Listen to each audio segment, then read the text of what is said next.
Congenital heart defects are the most common birth defects.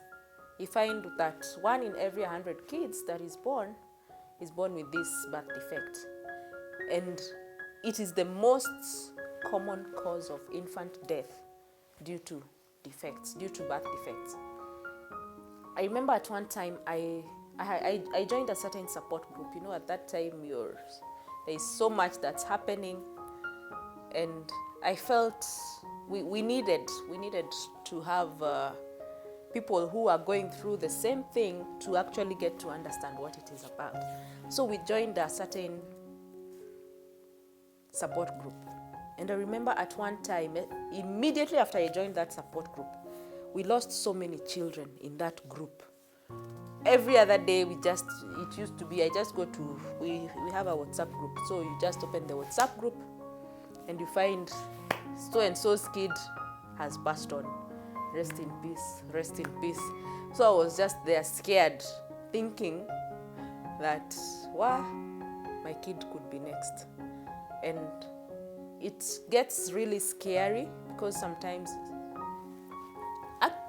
kids die from this birth defect, because not all of them are as lucky as mine. Some of them maybe they're diagnosed when it's too late. Some of them maybe the defect is too advanced, because there are so many types of congenital heart defects. There are very, very many types. For my kid's case, it was the ventricular septal defect. So you find so many kids dying, and it was quite scary at that time. For the first year, we were on the 3 drugs all through. But as time went on, he was weaned off the drugs one by one, and eventually he got weaned off all of them. Right now, he's not on medication. It's been 3 years. We thank God for this far that we have come. And he's now a very bubbly boy. In fact, he is more active than my firstborn. Very active. And he's been doing very well. We go for reviews with the doctor. Currently, we are doing reviews every 6 months. Initially, it used to be every month. Then it was cut down to every 3 months. Now we are doing every 6 months. And hopefully, we are going to we are going to maybe go to 1 year. And hopefully, these will all end. This experience has taught me to be very patient, because I've learned to be patient with my son, and I've learned to be patient with life, because sometimes you have these expectations in life that things are going to take this route, then there is a different trajectory, and you just have to learn to work with a new way of life. So this actually has been a great lesson for me. It has taught me that you just have to be patient and let things flow. And the other thing that I learned in this whole process, because we've been going for clinics, I learned that there are people who actually get to learn of this condition maybe when it's too late, or sometimes you find that there are those.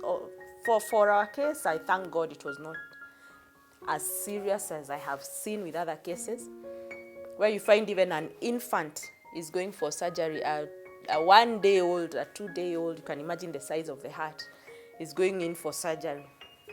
But for us, we thank God we've come this far. And we can only say that it's been a great experience for us. It was not the best experience that we would have wanted to have, but it has been something that has really taught us a lot. I've learned that there are so many people who could be suffering from heart defects, but they don't really know that they are suffering from this. They get recurrent respiratory infections, but they don't know it's a heart problem.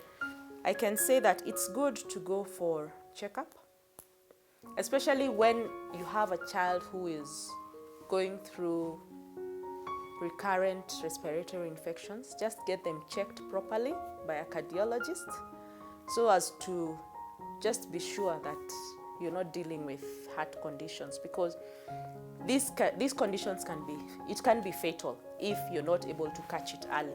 Like for our case, if we had not gone to hospital at that time, I'm not sure I would be here speaking about this right now. So I would urge people to take precaution, go to hospital early enough.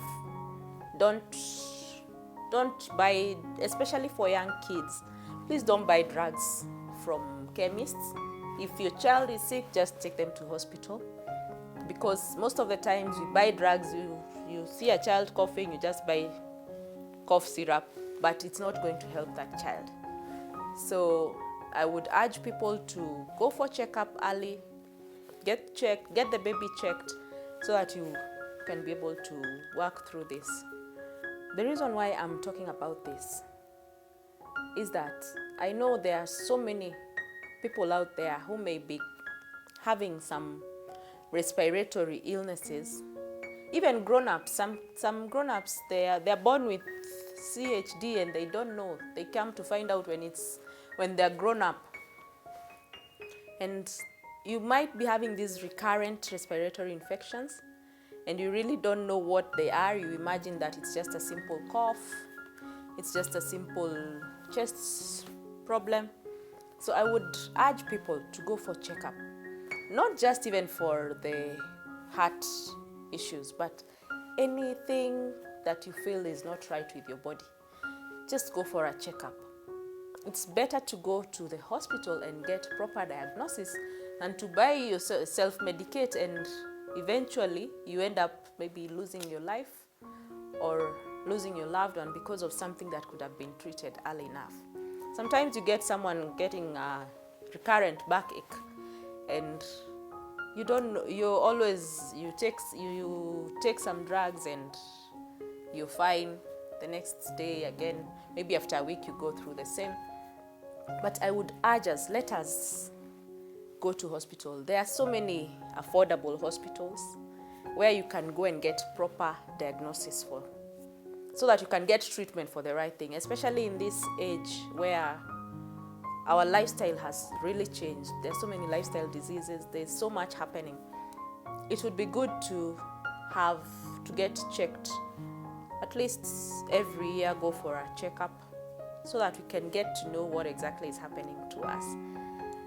We can continue sharing on this platform where we can talk about all the issues that are affecting us, be it health-wise, be it fitness-wise, life, motherhood, career.